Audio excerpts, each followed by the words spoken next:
احنا بننفذ مشروع اسمه مشروع حق الطفل في الحماية.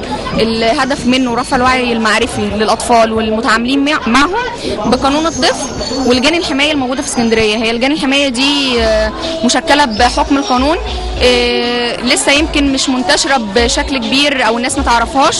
هي لجنة حماية موجودة في كل حي من أحياء الإسكندرية، يقدر أي طفل اتعرض لأي نوع من أنواع الخطر، سواء بقى كان عنف في المدرسة أو في الشارع أو أو إهمال صحي أو أي مشكلة يقدر يتعرض لها، ممكن يتوجه مباشرة للجنة الحماية دي وهي تبدأ تحل له مشاكل. يفكر المجتمع بحقوق الطفل اللي بيكفلها ليه قانون الطفل 126 سنة 2008، ونعرف الناس ان في لجان اسمها لجان حكومية. نبدأ نتابع المدرسة مع مجموعة من فريق العمل ومجموعة من المتطوعين، يبدأوا بشكل دوري يتابعوا الأطفال، هل في تغيير في تعديل في سلوك المدرسين أو في الإدارة لو كان في سوء معاملة أو لا.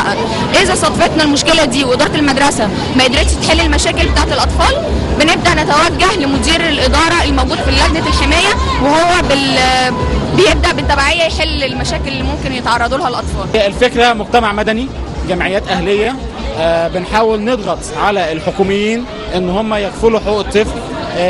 عملنا مبادرة في 45 مدرسة ان هي تكون مدرسة خالية من العنف.